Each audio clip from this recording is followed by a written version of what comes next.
Baik, Assalamualaikum warahmatullahi wabarakatuh. Kami dari kelompok 13 akan membahas tentang studi materi pokok bahasan fikih MA kelas 12 semester 1. Bab yang pertama yaitu tentang ketentuan Islam mengenai pemerintahan atau khilafah. Pengertian. Pengertian khilafah berasal dari bahasa Arab kholafa, yaklifu, khilafatan yang artinya menggantikan. Dalam konteks sejarah Islam, khilafah adalah suatu proses menggantikan kepemimpinan Rasulullah SAW dalam menjaga dan memelihara agama serta mengatur semua urusan dunia. Sedangkan menurut istilah, khilafah berarti pemerintahan yang diatur berdasarkan syariat Islam. Khilafah bersifat umum, meliputi suatu kepemimpinan yang mengurusi bidang keagamaan dan kenegaraan sebagai pengganti Rasulullah SAW. Yang kedua yaitu tujuan. Adapun tujuan khilafah secara spesifik adalah 1. Melanjutkan kepemimpinan agama Islam setelah wafatnya Rasulullah SAW. Yang kedua, untuk mencapai kebahagiaan lahir dan batin dengan aparat yang bersih dan juga berwibawa. Selanjutnya, untuk menjaga stabilitas negara dan kehormatan agama. Dan yang terakhir yaitu untuk membentuk suatu masyarakat yang makmur, sejahtera, dan berkeadilan, serta mendapat ampunan dari Allah Subhanahu wa Ta'ala. Yang ketiga yaitu dasar khilafah. Menurut Sulaiman Rashid, apabila diperhatikan dengan saksama, dapat diketahui dengan jelas bahwa khilafah atau pemerintahan yang dijalankan oleh Khulafaur Rasyidin berdasarkan hal-hal sebagai berikut. 1. Kejujuran, keikhlasan, dan juga tanggung jawab. 2. Adanya keadilan. 3. Tauhid atau mengesahkan Allah Subhanahu wa Ta'ala. Dan yang keempat yaitu kedaulatan rakyat yang adil dan makmur. Selanjutnya, mengenai hukum membentuk khilafah. Berdasarkan pendapat yang diikuti mayoritas umat Islam atau muktabar, hukum mendirikan khilafah itu adalah fardu kifayah dengan beberapa alasan sebagai berikut. Ijma sahabat, kedua demi menyempurnakan kewajiban, dan yang ketiga untuk memenuhi janji Allah Subhanahu wa Ta'ala. Dan yang terakhir yaitu tentang hikmah khilafah. Khilafah yang ditegakkan dengan tujuan yang jelas dan dasar-dasar yang berpihak pada kepentingan dan kesejahteraan bersama, pada akhirnya akan membuat masyarakatnya hidup tenang, nyaman, dan aman dalam satu pihak. Di pihak lain justru akan membuat khilafah semakin kuat dan stabil karena adanya kepercayaan dari seluruh masyarakat luas. Baik, bab yang kedua yaitu mengenai Majelis Syuro dalam Islam. Yang pertama yaitu pengertian. Majelis Syuro menurut bahasa artinya adalah tempat untuk melaksanakan bermusyawarah. Sedangkan menurut istilah ialah lembaga permusyawaratan rakyat, atau dengan pengertian lembaga permusyawaratan badan yang ditugasi untuk memperjuangkan kepentingan rakyat melalui unsur musyawarah bersama. Yang kedua yaitu tentang syarat anggota Majelis Syuro. Anggota Majelis Syuro merupakan orang-orang yang memiliki hak untuk mengangkat khalifah atas mandat dari rakyat. Oleh sebab itu, untuk dapat menjadi anggota Majelis Syuro itu sendiri haruslah orang-orang yang sudah memenuhi syarat-syarat sebagai berikut. Yang pertama, memiliki ilmu pengetahuan tentang orang yang berhak menjadi khalifah dan juga menguasai persyaratan serta untuk ijtihad di dalam hukum dan kasus-kasus hukum yang harus dipecahkan.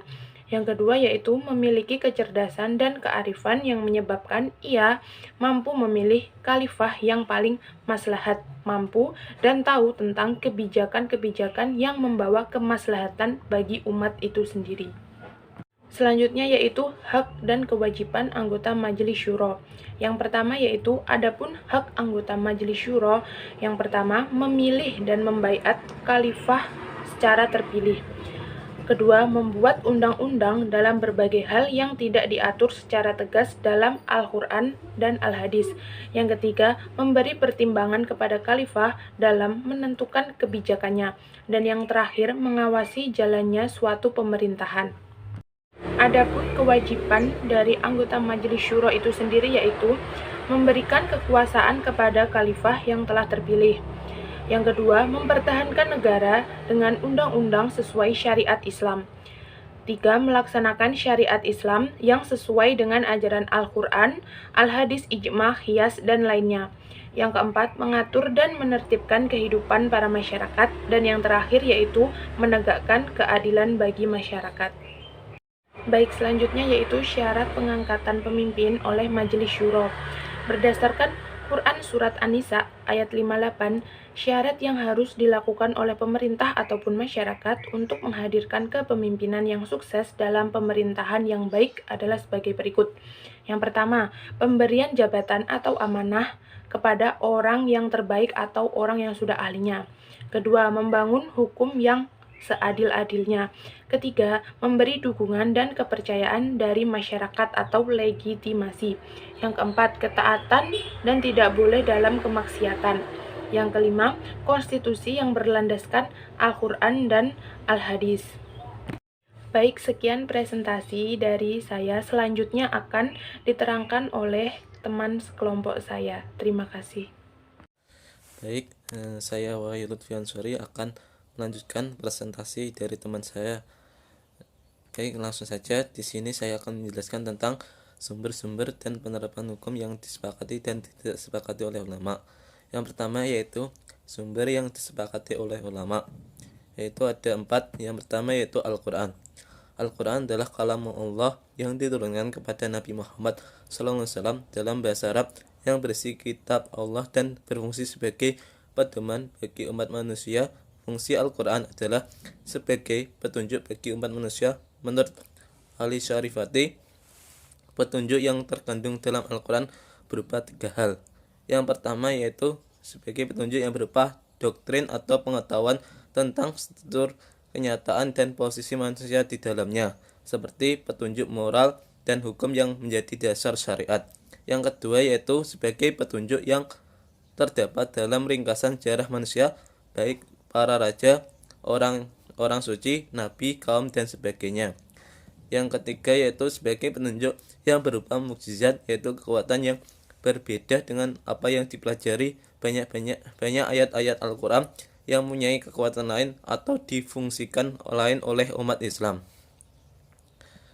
Yang kedua yaitu Al-Hadis. Hadis adalah peraturan sahabat tentang Rasulullah, baik mengenai perkataan, perbuatan maupun takdirnya.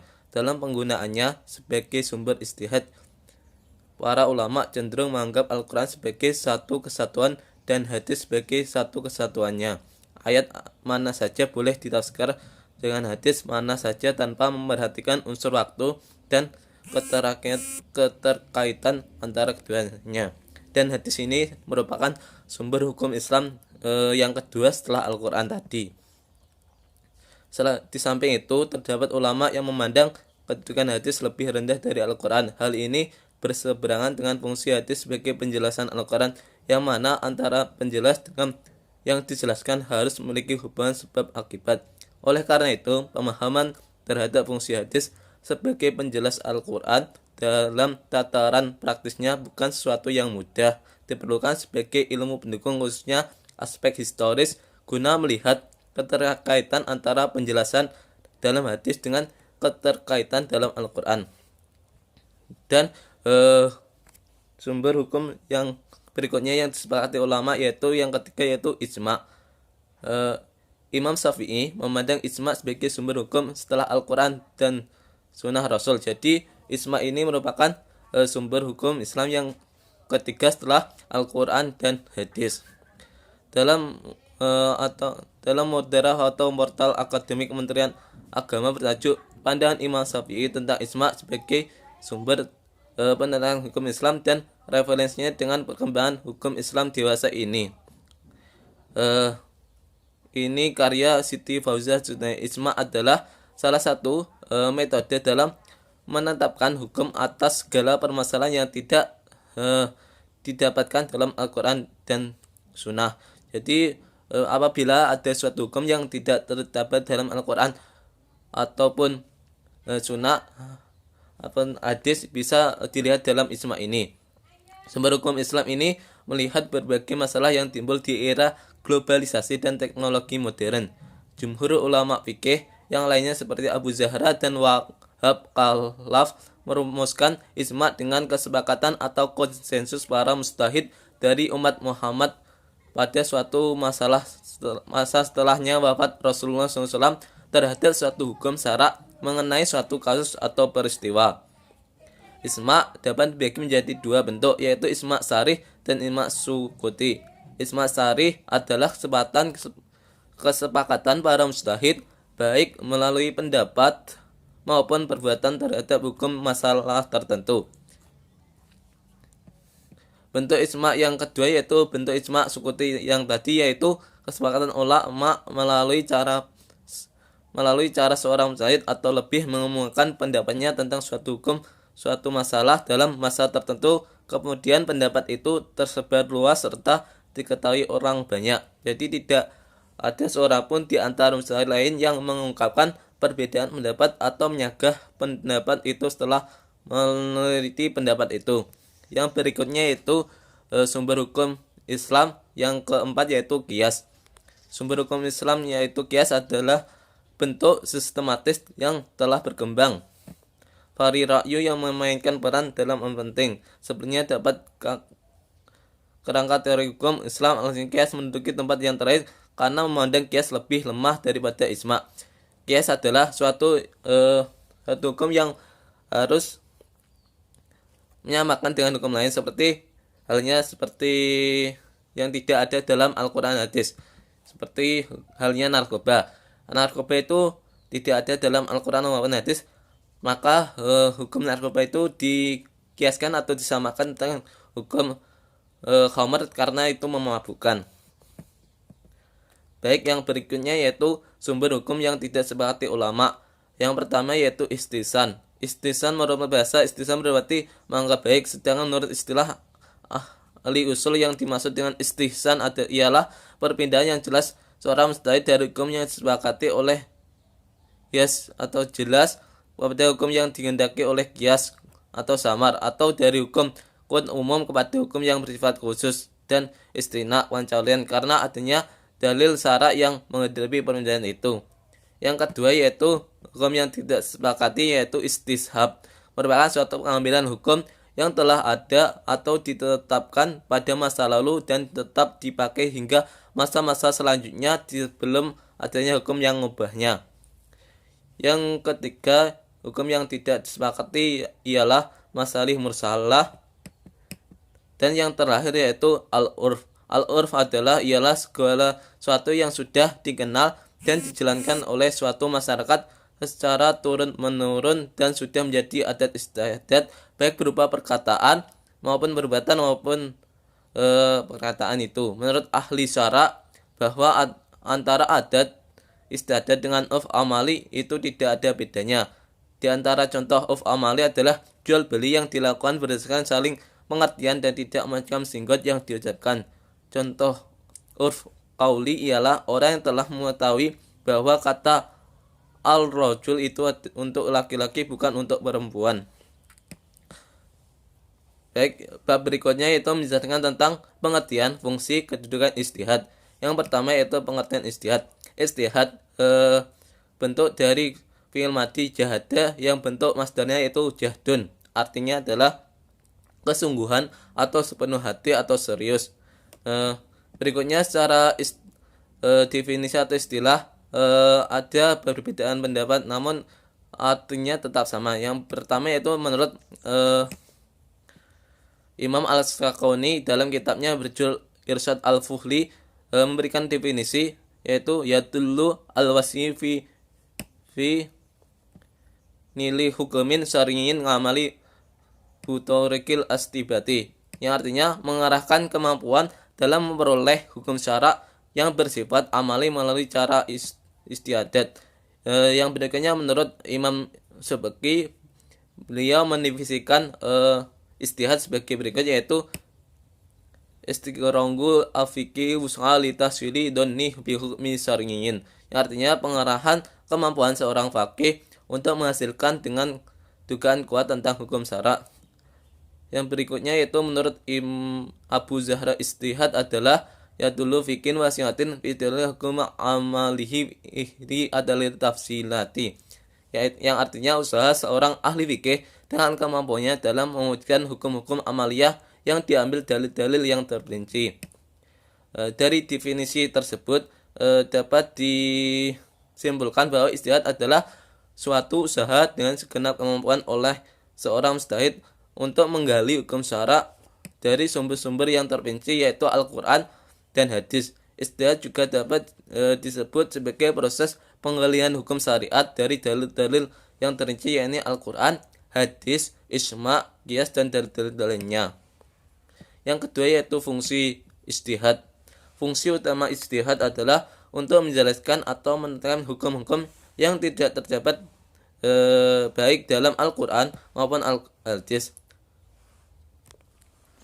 Selain itu, dikutip dari buku fikih kontemporer, ijtihad berfungsi sebagai berikut, yaitu yang pertama yaitu fungsi al-rujuk atau al-idah atau kembali, yang ini mengembalikan ajaran Islam kepada sumber pokok, yaitu Al-Quran dan sunnah salihah dari segala interpretasi yang dimungkinkan kurang relevan.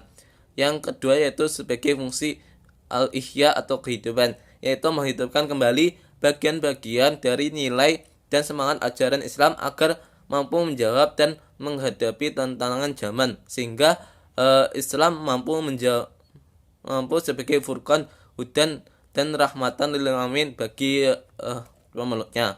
Yang terakhir yaitu sebagai fungsi al-inabah atau pembenahan, yaitu membenahi ajaran-ajaran Islam yang telah diijtihadi oleh ulama terdahulu dan dimungkinkan adanya kesalahan menurut konteks zaman, keadaan, dan tempat yang kita hadapi. Yang terakhir yaitu membahas tentang kedudukan ijtihad.